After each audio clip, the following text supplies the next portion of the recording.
You're listening to the Built on Sloper Road podcast for Cardiff City fans by Cardiff City fans.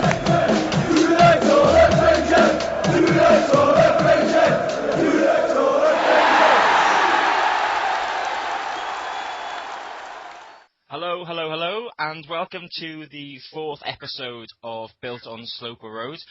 We are here as normal, so thank you for joining us again. If this is your first pod, then thanks a lot for listening to us. All our pods are available from iTunes and from our brand new YouTube channel.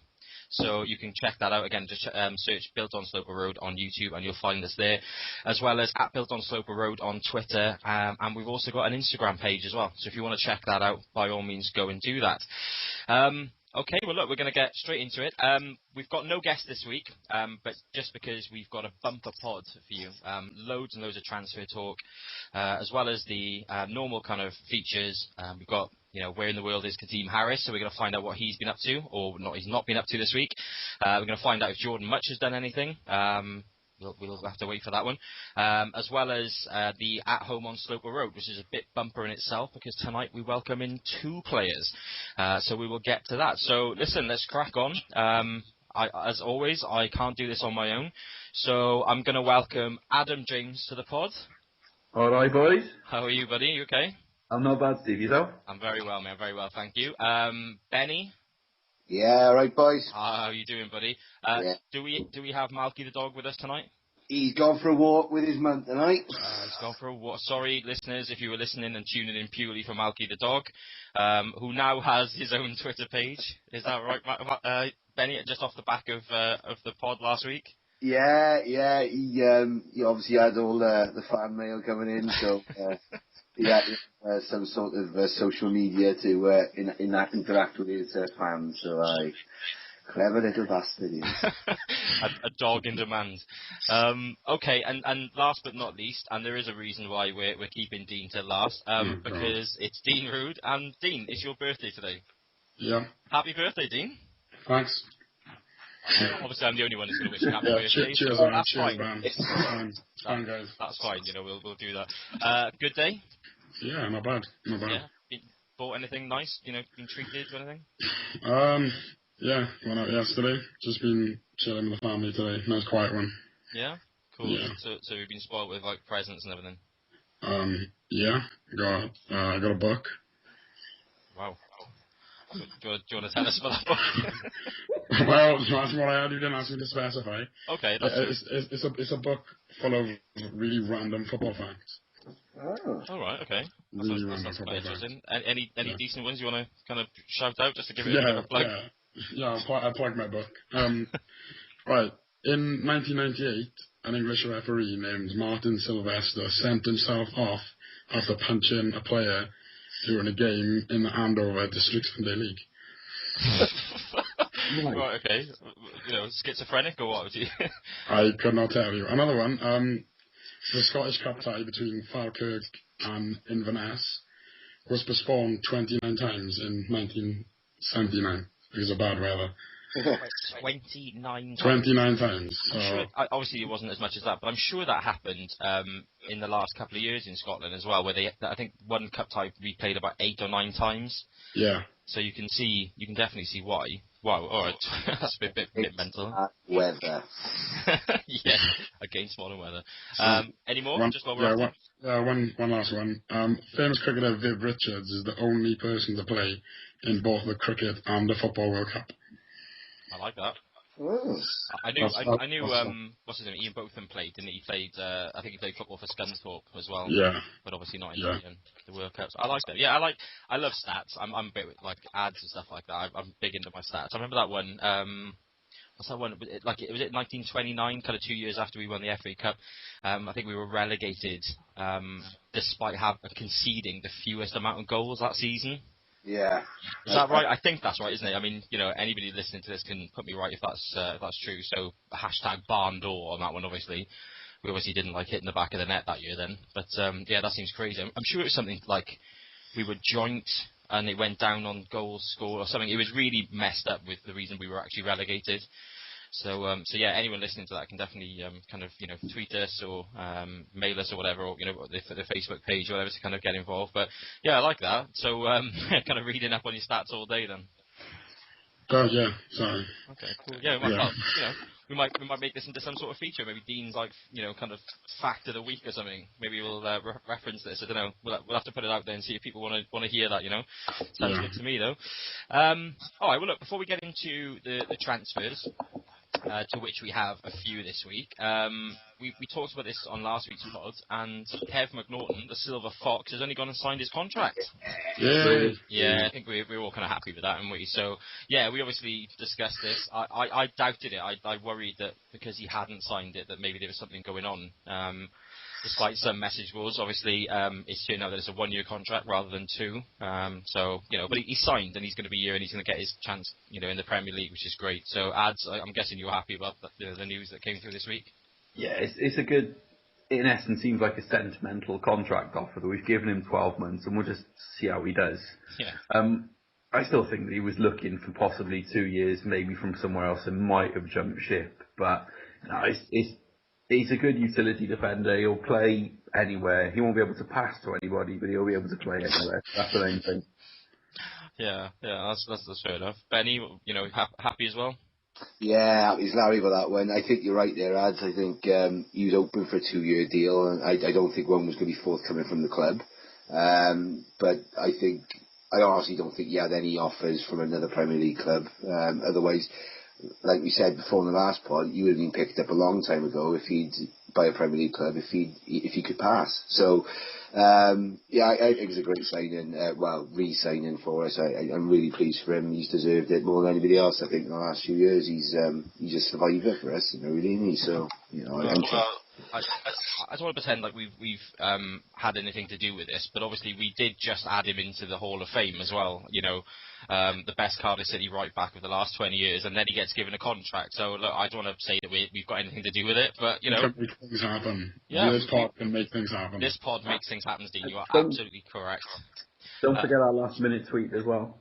Yeah, that's true. Yeah. That's really true. That's the deal. Yeah, to be fair, you did tweet him during the recording of the pod last week as well, and suddenly he signed. Definitely. It's all due to Built on Sloper Road, we just make things happen, we've just got away with the players. He just sat at the table, he had the pod on the background, he's like twisting a pen between his fingers, and he's like, yeah, they want me, I'm going to sign. So it's how we're doing. I reckon John Parkin might have texted him halfway through as well, going, no, Built on Sloper Road, guys. They love you. Just stay for another year. Go on. John Parkin went and scored in the next friendly 2 days after recording the pod. So, again, I don't want to say that it's to do with this pod, but look, if there is anything you're looking to do, maybe you've always dreamt of swimming with dolphins in Hawaii or something, maybe you'd like a trip with Richard Branson to the moon. I'm just saying that we can make things happen, yeah? So tweet in, Facebook us, email us, look, whatever you want. Put it across, and we'll see what we can do.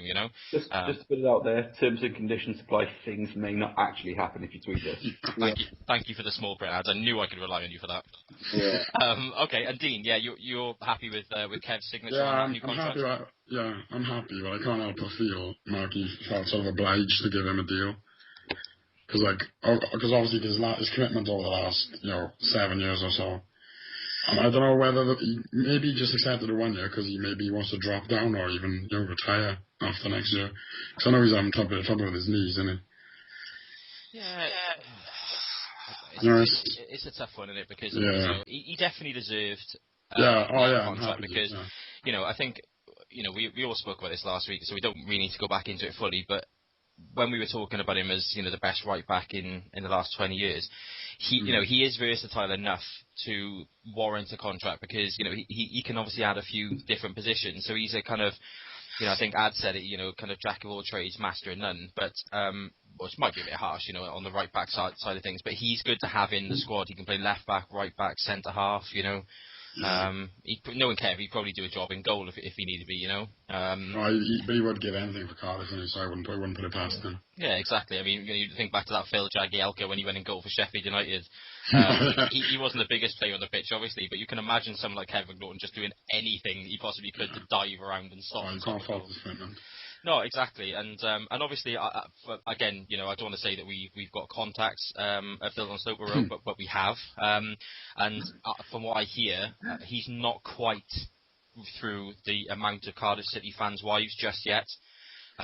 He reckons it's going to be done in the next 12 months, so maybe that has something to do with it as well.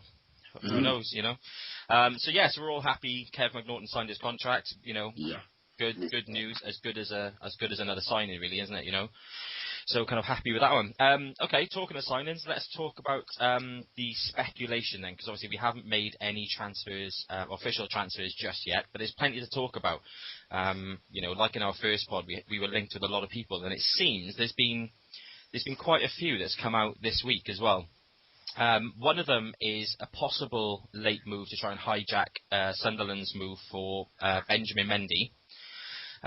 It does look like he could be, all set to kind of join Sunderland anyway, but there was reports in the last few days that maybe we might make a late ditch. Ads, I'm going to come to you on this one. Can you offer us anything about this guy and, whether he's even going to be worth signing? Well, no official transfers. I'm going to say Andreas Cornelius would be a bit pissed off if you heard that. We've done one. No, I mean this week though. Yeah, We've done Cornelius. We welcomed him. He's already a Cardiff City legend in the making. No, but I mean, no more this week then. I'm just thinking this kid, Benjamin Mendy. He is a kid. He's 18. I don't know a lot about him. I'll be honest. Work has stopped me doing some digging and doing my normal stato stuff. I don't think it's a case of he's going to cost us a good 2-3 million quid, possibly more, for an 18-year-old French left back who would probably be better suited to Newcastle than us. I don't see it. I think he's already tied up to go to another club, and I think it's just press speculation, possibly an agent trying to get a little bit more of a cut for the transfer. It's strange, isn't it, that he kind of. I think he'd been across to Sunderland and spoken to them. A few was agreed like middle of last week, but it's one of those ones where if I was a Sunderland fan, I'm thinking, what's going on then? Because he's been to he's been to the Stadium of Light, he's had his medical. Why isn't he signed? And then there's talk of us going in for him. So yeah, Benny, any kind of thoughts on this guy as well? I don't know. I think we were tenuously linked with him last time, just before we went for a look around the Sunderland and the Stadium of Light, what have you. But then possibly his agent might be picking up the phone to a lot of people saying, well, Sunderland have offered this, what have you got for us? And maybe speaking to a few journalists saying, try and say that we're going to we're interested in going to Cardiff City. I mean, that is how agents work at the moment. Yeah. I don't know. I think I personally go for the highest bidder in terms of wages. So rather than professional development for himself, I mean, Wenger was obviously interested in him at one point, I think he'd be a good signing for us. But I don't know. I think it might have legs, but I don't know. Yeah, that's fair enough. Dean, I think the fee that I saw, again, rumours-wise, was actually closer to 5 million for him. Like the guys have said, an 18-year-old with lots of potential. Any kind of views on him from you? I agree with that. I think he's just his agent trying to get a couple more quid out of him. Because if they say, there's been a little bit of interest from Cardiff, and they go, what about 7 million? And they just go, okay, done. I think this is nothing more than trying to bump his price up. I mean, why wouldn't they? He's a young French player in development. 5 million, it could be worth quadruple that in 5 years when he's across a successful French left back. Yeah. Okay. So the kind of jury's out on him, obviously, as a player and as a person. Yeah. I think that I don't particularly want too many players coming here that are just looking for a payday, and I don't think Malky would kind of put up with that as well. And I think that's maybe kind of come out with another one of the transfer targets, which will come on in a little bit. So okay, so we're all kind of dubious about Mendy. Then that's fair enough. One that we were linked with, a striker, midweek, us and West Ham, who I've got to be honest, it kind of picked my interest up, because anyone who's played Football Manager down the years knows that Javier Saviola has been a star on there. And he's been a great striker in his time as well, and it was linked, I think, that us and West Ham were looking at him. I've got to be honest, I've done a lot of research on this particular story, maybe because I wanted it to happen, but there doesn't seem to be too much in it. But Benny, have you kind of looked at it, and what do you think of him?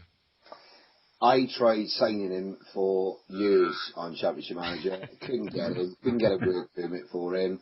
But he was always bloody brilliant when I signed him on for Barcelona or something like that. But he just kind of went nowhere after that. After about early 2000s, he just disappeared. I didn't know where he went. And then his name made me raise my eyebrows this week, and I was just like, oh, okay.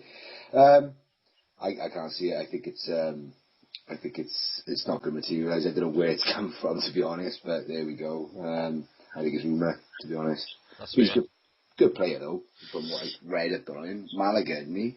Yeah, and obviously the thing about Malaga is that they seem to, because of their financial difficulties, they're kind of offloading players left, right, and centre. Obviously Isco's gone. I'm trying to think. There's another player that's gone from them again today that I saw. So it wouldn't surprise me if obviously they're kind of trying to ship their biggest earners off, definitely, because I know they're really struggling. Do we need a striker though? Well, I don't know. I mean, it all depends. Obviously, we don't know what Marky's views are, I guess, on the fringe strikers, do we? I mean, I'm guessing that someone like Saviola coming in would really, really put an end to Joe Mason's season already, So we'll have to see what he thinks. Dean, what are you thinking on him? I don't think there's any truth in it at all. He's quite old, was he, like 32? Yeah, 31, 32. I mean, he's got, like you said, Mason's there. Marky's more one for the future, I think. I don't think he'd spend or take on anyone. Although obviously age and experience could be vital, but I don't think anything. Not in a striker position anyway. Perhaps midfield where you need someone, like an old dad, like a McPhail to calm things down, but not. No, I don't think. No. All right, you're not having that then. Okay, and Ads, what are you thinking on him? He was one of the ones that came through that classic registered trademark of the next Diego Maradona. Yeah, definitely. There's always somebody every year from Argentina who's the next Diego Maradona. It's been Aguero, it's been Saviola. There's lists of them every single year. There's somebody else. And he's never reached his height. I mean, for a guy that's played for Real Madrid, Barcelona, Benfica, and Malaga, you'd have thought he'd have another side already lined up. So there's clearly something not quite right with him. I'd love him. He works hard and he seems to have the right attitude, but I don't think it's going to happen. I think he'll go back to River Plate, and I think he'll sort of relive the promise that he never showed. Yeah, I'm with you guys on that one. So let's bin Javier Saviola in the drawer that says not going to ever happen. All right, two players that we have been linked with quite heavily over the last kind of few weeks and everything that actually look like these deals are definitely not going to happen now. One is Victor Wanyama. It looks like, well, according to reports, that we've pulled out of that deal, so we're not going there, and it could be that Southampton are obviously going to pick up their interest in him again. And the other one is Oscar Cardozo, who we didn't really give that much airtime to last week, and then it kind of seemed to be like a rumour that wouldn't go away until it seems now that maybe Fenerbahce are going to come in and, he's either going to stay at Benfica. I mean, his agent, I don't know, his agent is one of the most amazing people I've ever seen, because he gives out quotes more than Dave Whelan, but yet changes his mind. That's a lot of quotes. It's a lot of quotes, yeah. Sky sources are Dave Whelan. Dave Whelan comments on every transfer in the world, and I think he said about this one that he was going to be off to Fenerbahce, but his agent said one day that he was going to be staying at Benfica. He's happy to stay at Benfica, and that's going to be it. Then, literally the next day, he said that he'd be really interested in Fenerbahce and he'd actually like to move. So Oscar Cardozo's agent is in overdrive. I can imagine him sat there with a mobile phone and a laptop, just phoning every club in the world. I'd be surprised if Doncaster Rovers haven't had a call from him. No offence to Doncaster, if any fans are listening, which they're not going to be. But yeah, so yeah, fan. Sorry. that's it now on Twitter again. Yeah, so listen, these two obviously don't look like they're going to happen. So Dean, happy that this kind of seems to be put to bed now. I think Cardozo was always pie in the sky anyway. I think it did come from a misquote from Marky. Someone asked him what they thought of Cardozo's style of play, and he said he admired him, he liked the way he played, and then suddenly that twisted into, he fits my plans, I want him. Completely blown out of proportion. I don't think there's ever any interest. It's nice to be linked. It's nice to be linked with him, though. Just to confirm, journalists taking things out of context and spinning them from their own story. No. Oh, come on, that can't be true. All right, Benny, what are you thinking on him? Or them? Well, I think Deansby copied my notes, but he pretty much quoted word for word. Yeah, I do think it's blown out of proportion, like Dean said.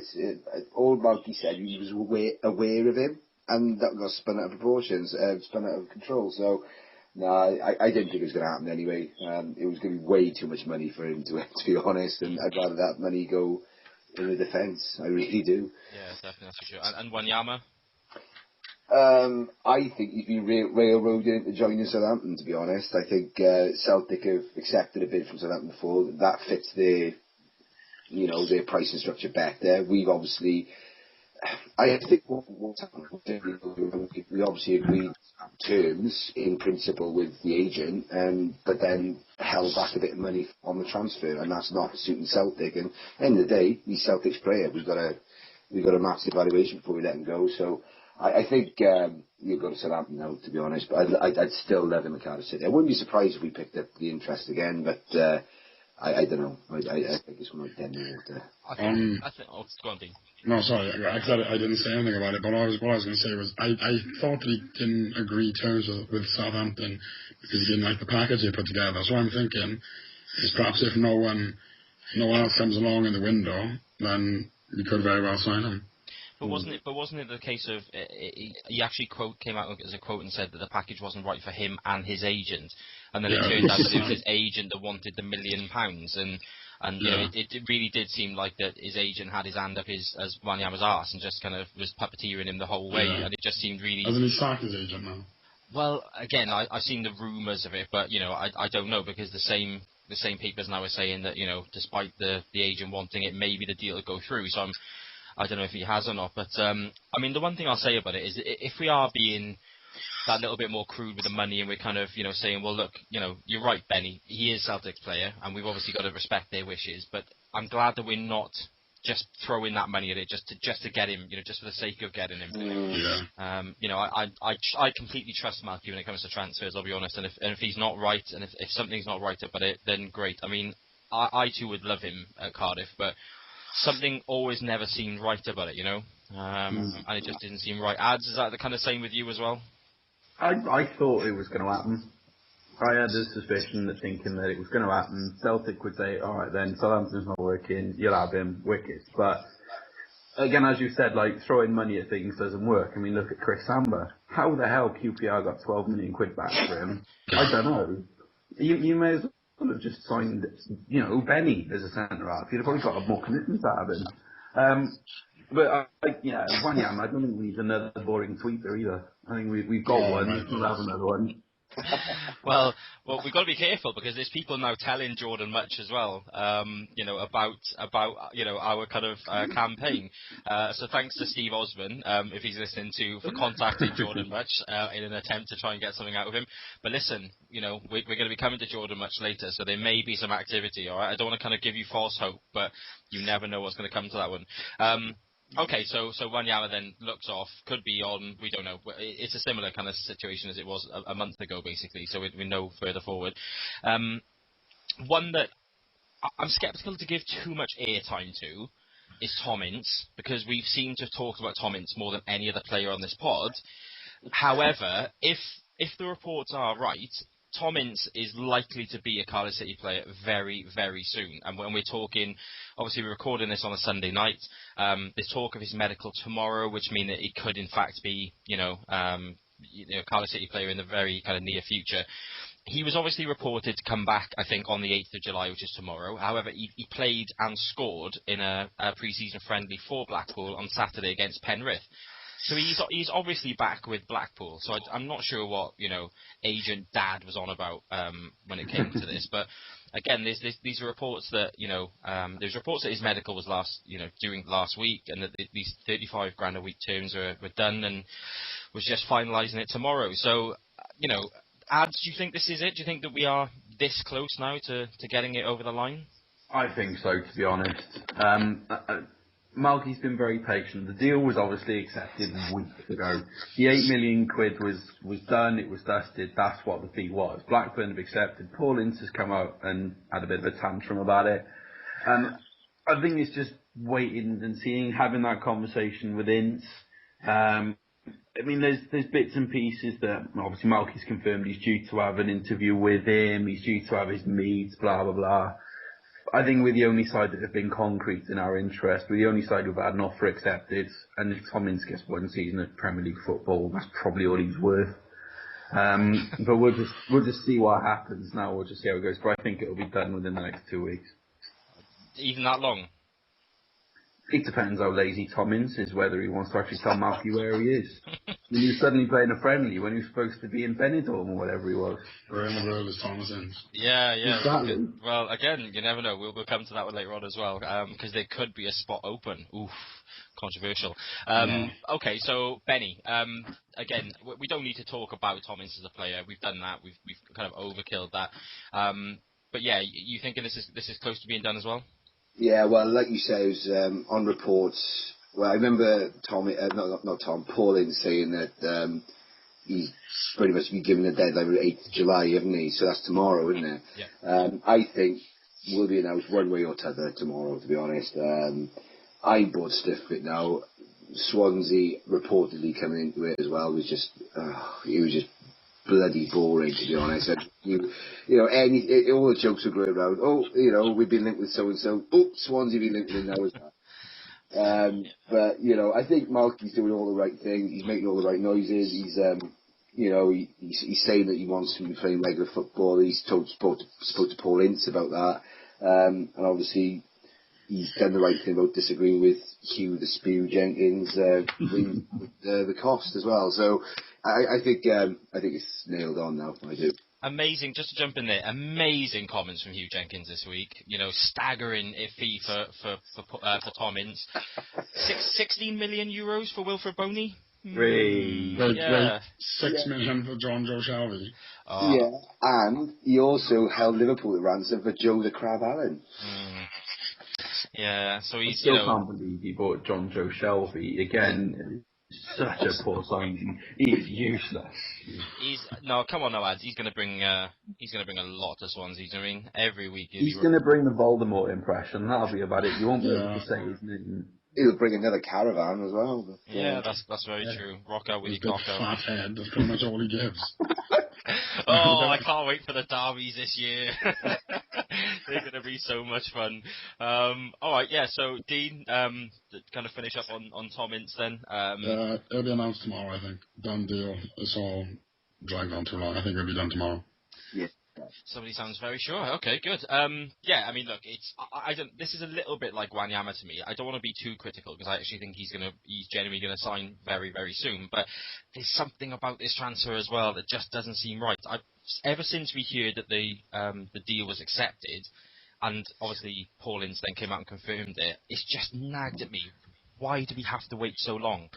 Cornelius came back from a holiday. He actually came over at the day after graduating, signed his deal, and then went off on holiday.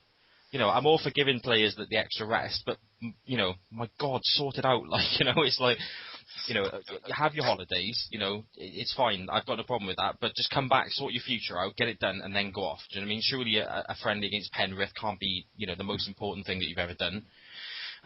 So yeah, I'll get off my soapbox on that one, but it does seem a little bit strange, and it does, I don't know about you guys, but it's like every year that we were in the Championship, we'd watch the Sky Sports News, and every year there'd be a saga. I mean, even going back, I can remember things like the Dwight York saga joining Man United. It kind of went on, and the Rooney saga, and every year, and I've kind of looked at it and thought, how frustrating is that? And we've gone and had Wanyama and Ince. It's like, wow, welcome to the Premier League. Here's your sagas. So yeah, it's just been really kind of frustrating, So yeah, okay, look, let's leave Tom Ince then, but we do think, I mean, obviously the pod, as everybody will be listening to this, will be from Tuesday onwards, so look, it may even be that by the time that you guys are listening to this, that he may even be a Cardiff City player. Hopefully that is the case. I think he still is an investment at 8 million. We've said this before, but we'll see how it goes. Can I throw in a quick Benjamin Mendy update? Oh, please do. I'm on Twitter. As I always am. Peter O'Rourke of Sky Sports News is reporting he's off to Marseille. Oh, well, there you go. So there we are. Throw a stray out there. Cheerio. He did say, though, that he wanted to stay in France. Did Yeah. he? Yeah, but he said he'd prefer to stay in France, but if not, basically, if no other decent French club wanted him, he'd move to Britain. Well, cheers, Benjamin, for fluttering your eyelashes at us, and good luck with filling Joey Barton's place over there. That's great. Anyway, Suck. Yeah, exactly. You're crap. Boo. Didn't warn you anyway, Muppet. Yeah. All right. Anyway, last one then we want to talk about. This came out today. As I said, we're recording this on Sunday. I really don't know what to think of this. The Sunday People were reporting that we were linked with a £2 million move for Leicester tank. Wes Morgan. Now, I tell you what, I'm not even going to talk about it. I can't stand Wes Morgan, so I'm not going to talk about it. Dean, please take. Who reported it? Well, apparently the Sunday People. Right, exactly my point. Move on. Okay. That, to be honest, I'm happy to. Benny? There's better players available for the price of $2 million. I'd rather Leon Barnett, Boom Barnett, come back than him. Sorry, no. I can turn quicker than Wes Morgan. Yeah, that's true. Honestly, there's kind of double-decker buses. In fact, there's double-decker bendy buses that turn, Hey. got a small and turn a circle. He is like Stephen Hawkins with a puncture. Oh, we're going to get in so much trouble, and I love it. Okay. Slightly controversial. Yeah, well, slightly, is it? Okay. Ads, go on, kind of give us a full house. Let's just sign Dean Windass, Leo Fortune West, and Anthony Gerrard and be done with it. Yes, I love it. I thought I was going to be the only one. Fantastic. Oh, no. I actually look on the Leicester message board today just to see what when we're linked with somebody, especially English clubs, I like to kind of go and see what their fans think. Was it good riddance? Yeah, no, it was the complete opposite. They were like, "Oh, we can't let him go. He's the one player that has to be a must not sell this season." So And that's why they're not going up. yeah, well, don't forget this is a team that paid something in the region of about like $5 million or something for Matt Mills. And what is he rotting in Bolton's reserves now? So yeah, look, good luck to Wes. Is he a bot?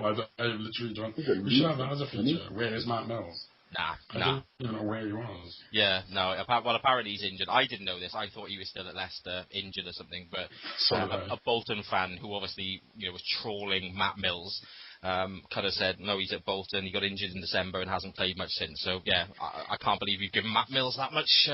Didn't play much before either. No, exactly. Head like a Toblerone. Okay, so we're not. That's my saying. That's what you're saying. All right, okay, trademark it then. Okay, so listen, that's the transfers. I think we're all done on there. It's such a jolly pod tonight. I quite like this.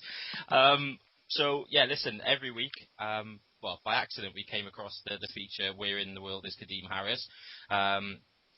Dean, obviously you covered it in the past. Ads, you covered it as well. Tonight's kind of main stalker this week has been Benny. So, Benny, give us the news. What has Kadeem Harris been doing this week? Well, I got one here from the 27th of June 2013. The quote is, I think it's time to get rid of Twitter for a bit and concentrate purely on football. And he's left. That's his last tweet. That's his last tweet. Oh, what? So Kadeem Harris has gone dark. He's nowhere to be found. He's gone Jack Bauer. He's gone dark.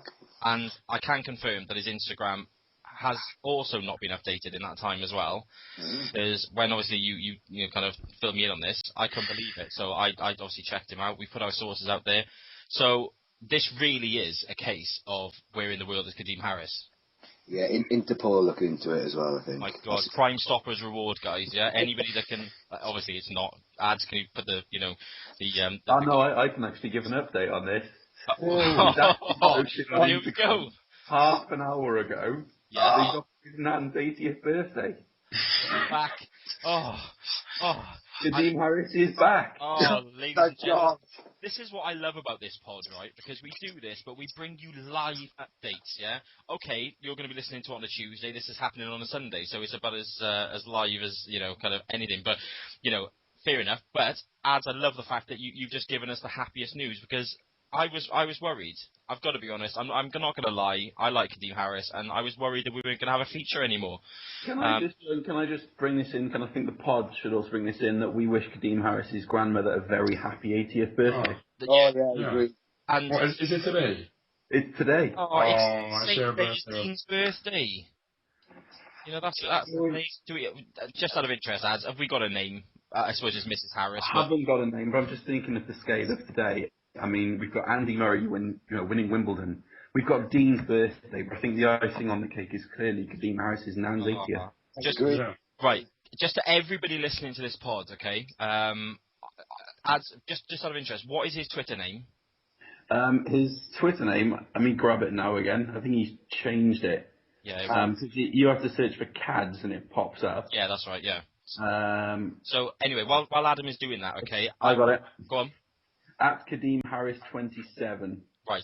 I want every single person that's listening to this to take the 5 seconds out and search for at Kadeem Harris 27 and make sure that every single person, we'll do it as we get off this pod now, wishes Kadeem Harris's nan a happy 80th birthday. Make sure it happens.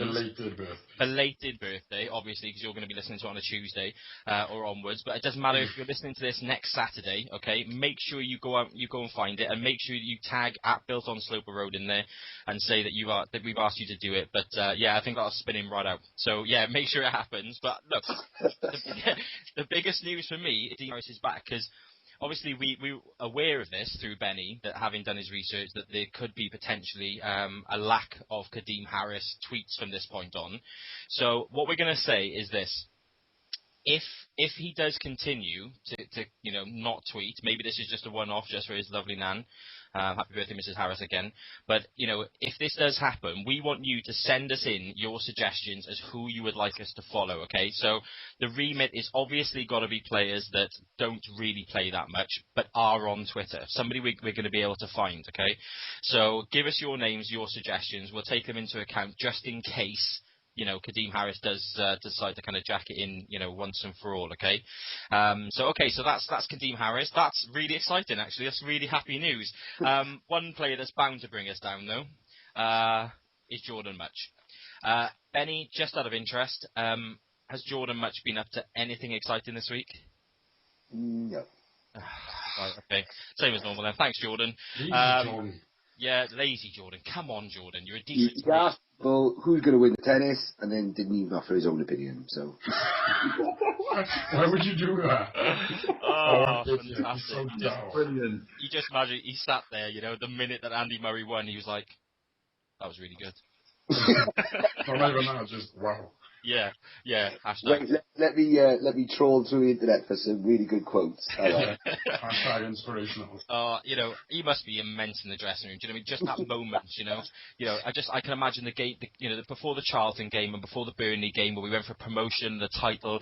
I bet, Hudson, sit down. Mark Hudson, sit down. Craig Bellamy, take a seat, pal. I've got this. And he just sits there and he gives this like Mel Gibson Braveheart speech. You know what I mean? King Leonidas in 300. No, he didn't, did he? Let's be honest. He was probably crap sat in the corner tweeting about, Nando's or something. It sounds like we hate Jordan Mutch, and we don't. We don't. We love Jordan Mutch. We actually... He's just a crap tweeter.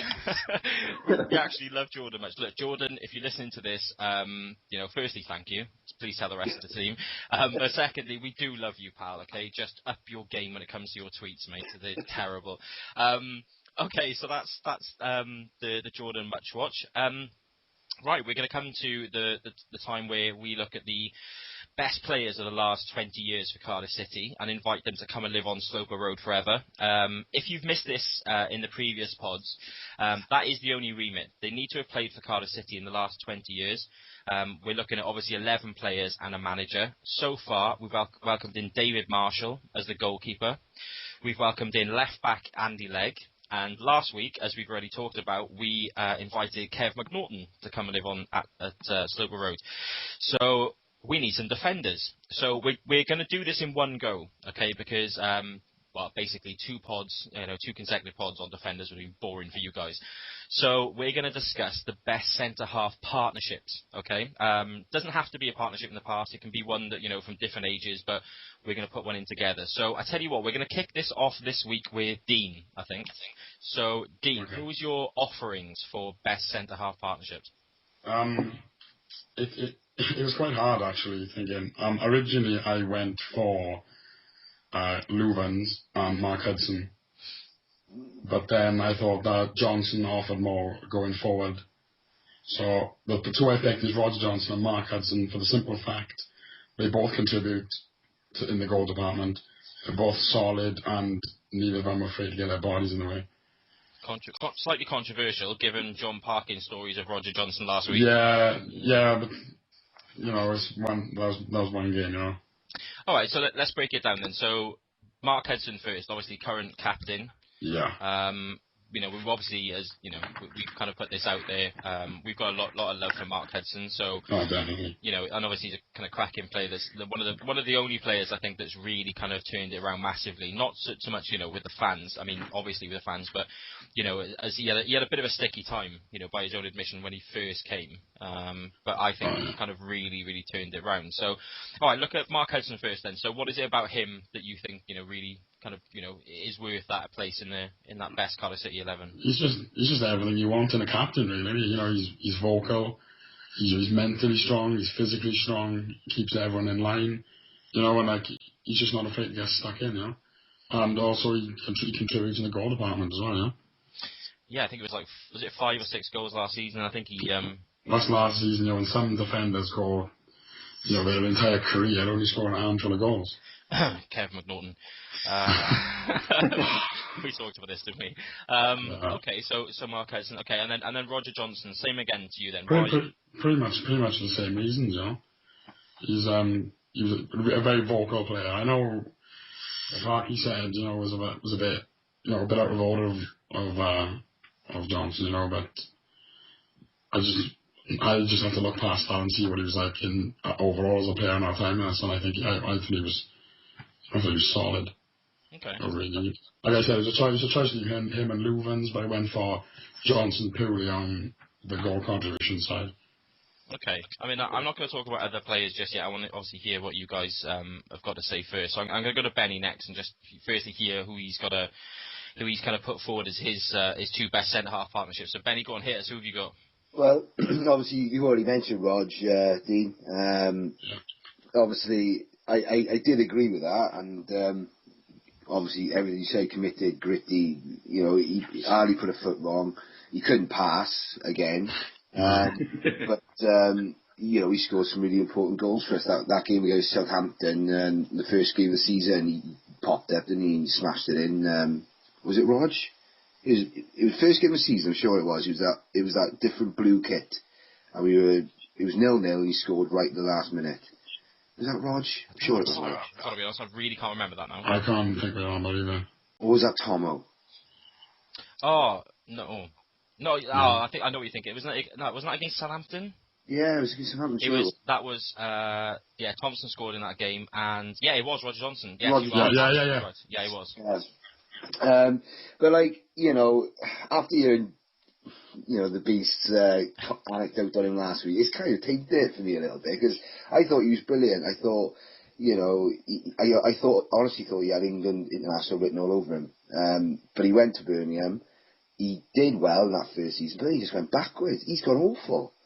I mean, it is such a shame. So for me, he's out of there. But Scott Young, for me, Mr. Cardiff City, I think I'll always remember that goal. It was against Leeds. It was incredible. I just remember legs and arms, and it just went off at Ninian Park, and that was because of Scott Young. And he made that tackle on Mark Viduka when he was, Viduka was his own goal. But for me, Scott Young and my captain, Mark Hudson, I think he's been terrific since he's come in. Obviously, he had his stick from the fans the first season. He left Twitter at one point, Hudson, if I recall, and he came back because he was getting so much abuse from fans. But he's rammed it right down their throats, and he's been superb for us. And he's top bloke as well. So yeah. I was gonna say that. I mean, look, whatever happens in this feature now, just want to jump in as well and just say, obviously, I don't know if people might have seen it, they might not have seen it, but Mark Hudson, I think 2 days ago, became a dad for the second time. Yeah. So congratulations, Mark Hudson, on that one. He's gone through painstaking, kind of trawling through his Twitter kind of feed and things. He's gone out of his way to tell people that this baby is Welsh as well. which I think he must have been Definitely. bombarded with kind of tweets. Is he Welsh? Is he Welsh? So you never know. I mean, it doesn't really make a difference because if he's good enough to play for England through Mark and obviously ML, they can play. So congratulations to ML and Mark, obviously, massive well done to them on their second baby.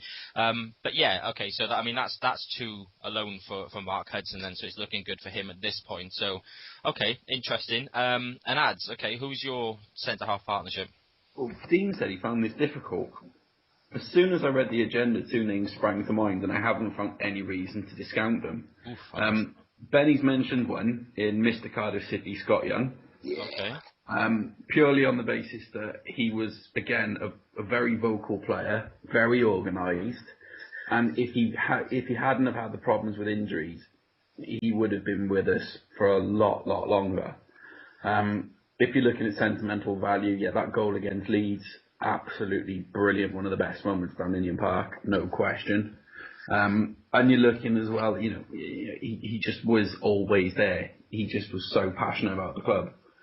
He was passionate about football. The fact he came back from injury to try and play again for Newport County. That was never going to go well because Newport County, him as well, not bother. But at that time, anyway. But he wanted to play football again, so football was clearly his passion. Yeah. The second one was the big Dutchman, Glenn Loovens. Okay. And the reason for that is he was the consistent centre-half pairing. He was always part of it. When we had Darren Pearce then Roger Johnson, there's always somebody in Glenn Loovens, somebody with Glenda. He wasn't a Dutch centre-half. He was a proper British centre-half. He liked to kick people. He liked to be physical. He liked to get his head in the way of everything. He was like the Dutch version of, Ben Turner to a degree, but a little bit more sort of composed and a little bit more better on the ball. Yeah. Not just take it to the corner and hit it to the other side of the pitch like Ben does Turner. But straight away he came to mind. He was always the linchpin. It was him and somebody. It wasn't somebody and him and then they're swapping around. It was always him and somebody. And the fact that Celtic paid £3.5 million for him as well from us, and we paid £250,000, that's a bloody good return. He was absolutely cracking, and again, he moved, and I don't think he should have. I think he'd still be there or thereabouts with us now if he was still with us. Okay, so that's a big vote for him then. Okay, okay. Well, I suppose to finish it off, then I better give mine. There was a lot of names that sprung to mind, some better than others, obviously.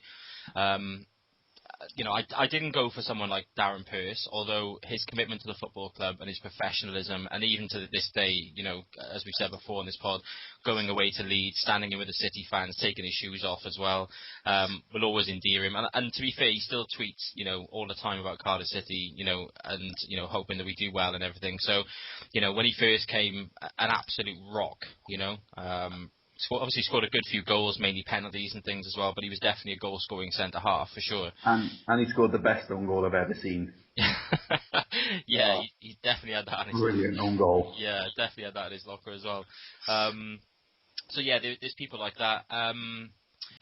Okay, so, look, it came down to 3 players for me, okay? It came down to Mark Hudson, Glenn Loovens, and Roger Johnson. Sorry, 4 players, and Scott Young. Sorry, forgot the 4 then. So obviously I had to pick 2 of those, and I'm with Dean. I found it really hard because for different reasons I thought they were all superb in their time. I've got to be honest, as much as I thought Roger Johnson was a class player, I can't help but be massively tainted by John Parkin's story about him last week, which I shouldn't, but having worked in the club as well at one point, I did hear a few stories about him, and there was some issues with him. He was basically the spokesperson for the team, from what I hear. So when I heard that last week with John Parkin, I fully believed that, and that did taint it for me. And obviously he wasn't with us for that long, I guess, as well. So that's down to the 3. Look, I think everybody knows my feelings on Mark Hudson. I think he's a cracking player. I think he's a superb captain. I've got massive respect for the fact that he really did turn it around in a huge way. We said last week, and I kind of listened to the pod back, and I thought, I hope he didn't kind of take it harshly when I was saying about him, not being able to play against John Parkin and Steve Howard. But actually, he adapted himself and actually got better at, playing against those types of players as well. So he really did turn it around, and obviously he's been fantastic on and off the pitch last season for us. So overall, look, for me, Mark Hudson is in. He was one I was definitely going to pick. So yeah, so it came down to Scott Young and Louvens.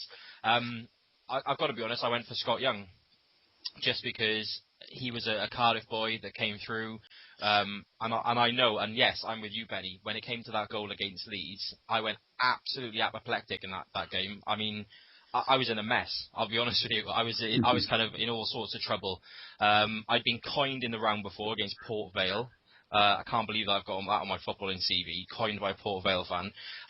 So when it came to that game, I found myself on the floor again, which I couldn't believe, but to beat them in that manner, and they were riding high in top of the Premier League at the time, and we'd kind of gone 1-0 down, and Cavs free kick, and it's up there definitely in my top 3 best Cardiff City moments ever, and I don't want to put somebody into the a best Cardiff City player of the last 20 years just on one moment, because actually as we've talked about already, he did do a lot more. He was actually a bloody good centre half. That was just like the crowning glory for him. So he was a class player. Do I remember as well that he had a deal in his contract that he had a very small wage compared to the other players, but he had a massive goal bonus, which Sam and Man went, yeah, that's fine. And then he scored about 13 bloody goals for us that season. Yeah, probably. I mean, it's kind of no surprise that the Sam and Man would have been giving up mental deals. At that time, he did love doing it, didn't he? But yeah, look, for those reasons, and actually, look, he still works for the football club today. Also, yeah. I think he's involved with the football in the community side of things as well. So, for those reasons, I definitely want him in. So, look, given all our answers, can I just go on? Sorry. No, go on. If you want to kind of. I did consider putting Young in, but because of my age, I only really caught the last sort of 3-4 years of his career. Mm-hmm. So I didn't think that would have been enough to justify him for me to give a valid opinion, because obviously he signed in, it was in 93. I didn't really, so purely on that basis, I thought it was best for me to stay clear, but I did consider him. Yeah, okay. When I was thinking of options, Well, that's fair. Well, look, but just, given on the answers and even, I suppose I got a deciding vote on this, but, look, Mark Hudson's in. We've given, I know Ads, you didn't put him in there for whatever reason, but, there's 3 of us that have gone with him. So Hudson's in. And obviously we'll choose captains and things like that at the end, once we've got our full 11. But I definitely think Hudson is even going to be a contender for captain of this team as well. So yeah, and obviously, I definitely want Scott Young in there just for for the fact that of all the reasons we've just said just now. So I think our defence, our back 4 plus the goalkeeper is complete. I think we've got, we've got 2 extras in there. So, I suppose let's welcome them in. So we've got Mark Hudson and Scott Young. So welcome them in, guys. Welcome and come and live on Sloper Road forever. So yeah, so I think that's that done on that one. Okay, so look, we've come to the end of the pod. A lot of transfer talk this week. Good news on Kadeem Harris and everything, so I'm really glad about that. And obviously we've got the new players now on Sloper Road to come and join us there. Obviously another pod next week. We do have another guest next week, so we are gonna bring that feature